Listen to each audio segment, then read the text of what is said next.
big breakthrough of his life, Steve Jobs famously said, was realizing that most of the rules and conventions of life were just made up by people. People, it turns out, who were not particularly bright and certainly quite fallible. What does this have to do with being a dad? Well, first, you have to understand that this applies to most, if not all, the parenting practices. Yes, of course, there are some tried and true practices rooted in thousands of years of human experience, like the Bible. But most of the practices we follow as parents are not nearly so old, nor, as it turns out, are they based on particularly solid science. This has been one of the refreshing and fascinating parts of Emily Oster's research. She finds that many of the certainties of modern parenting are not supported by data. Once we realize this, we can stop being so hard on ourselves and stop being bullied by the expectations or judgments of others. And in this video, I talk about a few of these things that everyone seems to accept as gospel without even looking into it themselves. And the first one is kids' nutrition. It seems like the norm still for parents that on the surface look like very intelligent and well put together to take their kids to McDonald's for lunch or dinner, or to feed their kids Pop-Tarts for breakfast. What should your child be eating? Once a baby has been weaned from the breast, they need to continue to eat the exact composition of human breast milk. It's a blend of sugars and fats and not much of fructose at all. Breast milk has a lot of carbs, but it doesn't really taste particularly sweet. It has more of a sour, kind of rich flavor, and it's important to note that babies develop their palates very early. This is called the flavor window and refers to the time when what infants eat affects their preference later in life. So avoiding sweet tasting nutrition early in life allows babies to learn to like the taste of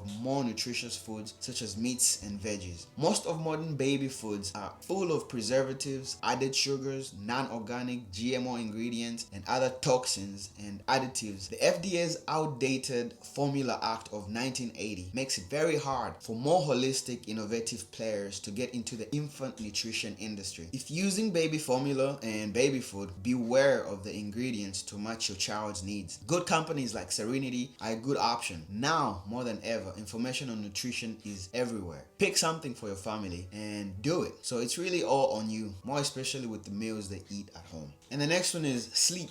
Don't shake the baby and let her sleep on her back. Those are the two pieces of advice that stick with me to this day from the hospital after the birth of my little girl. We tried to lay the baby on its back, but it never worked. All our kids hated sleeping on their backs. We do what works. We shared our bed with our newborn babies and we let them lay on our chest if need be. That's another thing you may hear, to never share a bed because you may accidentally lay on your baby. We did whatever it took to get the child to sleep. Sleep is when your cells and your nervous system repair. It's when memories form and the day's important lessons are cemented. So by cutting down on sleep, you learn less, you develop less, you're less bright, you make worse decisions, you accomplish less, you're way less productive, you're more prone to errors, and you undermine you and your child's true intellectual potential. When it comes to naps, our first two kids never took naps. Once in a while, yes, but it was never a thing, and they did fine. Not the case with our new child. If he doesn't take a nap, he gets fussy and cranky. So are naps all that important? I guess it depends. And the next one is potty training. Changing diapers is the worst, but we didn't really think we had to impose our will on the kids. We always had the little potty around the house and we had them sit down on it when we saw it coming. Sometimes it was up to them to use it or not. It took a year without much of an effort for our kids to use the real grown-ups bathroom. The same goes for bedwetting. My son was very quick with it. He stopped peeing on the bed at age 3, but with my daughter, it's still kind of like a struggle. Peeing the bed is one that I started to project some of my own insecurities because I struggled with it till about age 5 or 6. So I found myself saying things like, why don't you just stop peeing the bed? Which never works, ever. Or trying to bribe her with things, I'll get you cookies or whatever if you don't pee the bed, which is ridiculous. Some experts say it's genetics. Some say children have small bladders or don't produce enough of a hormone called vasopressin that reduces urine production during sleep. You may also hear some saying it means your child is stressed out. I just think every child is different. I don't really think it's up to her. I think it's just something that happens where the pee muscles or something in the kid's physiology makes them handle full nights without peeing. For some kids, it happens quickly. For others, it takes a minute. Just wait it out. And the next one is sports. The highlight of my high school experience was playing sports. Going to practice, hanging out with my friends, and going out for games on the weekends and just having a freaking awesome time. So naturally, team sports are an experience I would love for my kids to try out someday. There's so many lessons to be learned in all kinds of extracurricular activities, but I keep an open mind that the kids might not love it. It shouldn't be about me trying to live vicariously through my kids. I'm sure you have seen some parents that go crazy at kids' sporting events, screaming at coaches to put their kids in the game, when in reality, their kids might be into something else altogether. If that's the case, set your expectations aside and root for them regardless. Our kids are individuals and we have to learn to fall in love with whatever it is they're into. It seems to be the accepted standard to have your kids try every activity out there. Some parents are okay with shuttling their kids from one sporting event to the next. Soccer practice, baseball, football, all these things, but I really don't think it's sustainable, you know? I don't even think the kids particularly enjoy that sort of a thing. For this thing to make any sense, it's gotta be something that's consistent. And if it becomes a grind, if it starts feeling like a chore, and at the end of the day, your kids don't even like it, that's just a recipe for frustration on both sides. You can easily expose a new thing to the kids by going to games or watching something about it, but then only invest more time when the kids show interest instead of going all in on everything. The next one is entertainment. Parenting is constantly leading by example, right? We know that 100% of the things you impose on the kids, they will try to do the opposite. The best is just to be an example. I like to unwind with movies. I sometimes get lost in the newsfeed, in endless social media rabbit holes, and I understand the cons that come with passive entertainment, especially after reading Neil Postman's Amusing Ourselves to Death. Neil Postman said, anyone who is even slightly familiar with the history of communication knows that every new technology for thinking involves a trade-off. It giveth and it taketh away. It's not all bad, but at the same time, it's not all good. I do not overindulge, and I keep an eye on my screen time just so things don't get out of hand. I'm not going to try to make it a big thing because just like anything else, making a big deal out of it is usually the problem, instead of just having faith in your kids' ability to self-regulate, with your guidance, of course. But there's a lot of entertaining stuff that's not junk. Those are the only options they have to choose from. Just like I like to unwind with entertainment, I don't see a problem if they do the same from time to time. And the next one is discipline. There are a number of evidence-based parenting interventions. These include 1, 2, 3 Magic, The Incredible Years, Triple P, or Positive Parenting Program, and so on. All these interventions emphasize not getting angry. Don't yell, don't escalate, and definitely don't hit. Controlling parental anger is the first central part of these interventions. I didn't know about any of them, and I may have used a version of them. Honestly, it all feels very gimmicky and machine-like. I just found being more empathetic and calling out the kids' bullshit with love and patience to work better for us. But it wasn't always like that for me. For the first few years, I took my kids' defiance very personally. And though I didn't spank them, I pulled ears a couple of times and I got defensive and even mean sometimes. I'm not proud of it. I ended up feeling very inadequate as a parent. It felt very horrible afterward. And I'm not saying spanking is all bad. There's a lot of parents who justify it if the real life consequences of the child's actions would lead to something even worse, like death. But for me, it wasn't like that at all. I was more mad that he was able to anger me, to get into my feelings more than anything else. The discipline was less about me trying to teach him something and more about me trying to prove my superiority over him. And I just thought that was very wrong and I had to stop. I've been working on it ever since. I choose not to spank them now. I choose to have conversations with them, sort of like a dialogue, to get to the root of why they're acting defiant. Half the time,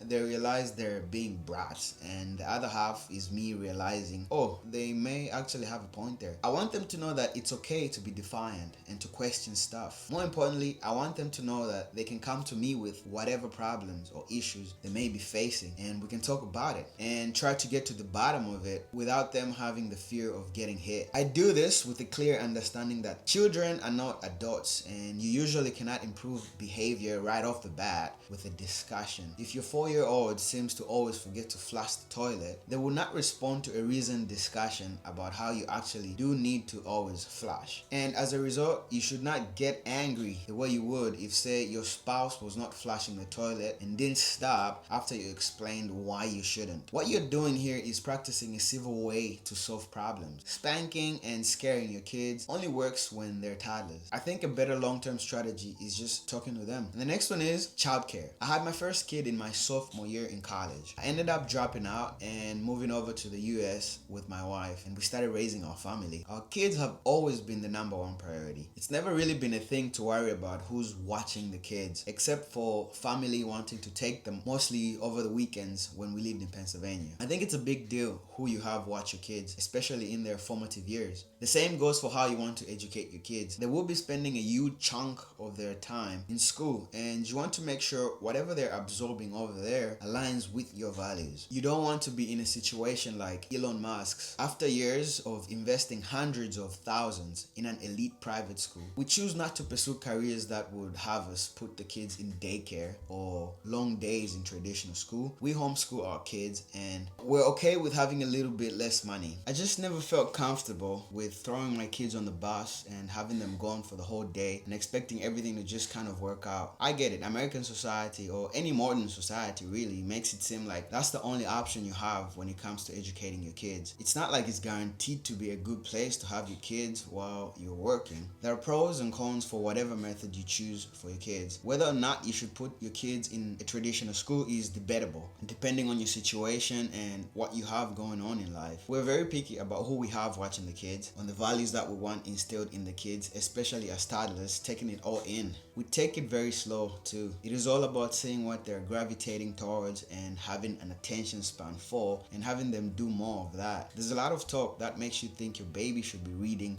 very early. That's just not true. Whether your 2 or 3 year old can is unclear. It is more of a flex for a parent, right? I'm sure you've heard moms that are like, yeah, my kid learned to read at 2 or whatever. What's the difference if your kid learns to read at 2 or if they learn to read at 10? It is much easier having my 6-year-old spell and read than when he was 3. Just reading to them has helped a lot. I have come to find out that kids love learning as long as you don't try to impose your will on them. Kids have an attention span like crazy as long as they're doing something they're interested in. And the next one is marriage. It has been said that 50% of marriages end in divorce. Does that mean your marriage should be part of these depressing odds? I don't think so. I recently read the book Boundless Parenting by Ben Greenfield. If you haven't already, check it out. Ben picks some of his mentors on parenting, and he asks some pretty interesting questions. From schooling, rites of passage, money. It was very eye-opening. He has some very experienced parents in there, and I like the chapter where his dad talks about how he raised his family. But the one that's relevant for this video is Scott Donnell's chapter. He says God first, wife second, and the kids come third. After having kids, things change a lot. It seems like it's not about you and your spouse anymore. All of a sudden, there's a lot more friction between you and your wife. It becomes more of a grind. You're not having as much sex as you used to. Also, you're growing and becoming these different personalities that you were not when you first met. Not to downplay the role of the mother here, but the role of a dad is pretty challenging. We have no idea what we're doing. It's very helpful to have a semblance of a unified vision of what you're trying to accomplish as a family unit. All this will require a concerted effort to make it work. Scheduling things you may not even think of scheduling, like sex. Making time for each other. Talking more. Listening a lot more. And finding things that you can do together and enjoy. We just try to keep it as simple as possible. We agree on a lot of the big stuff, like how to feed the kids,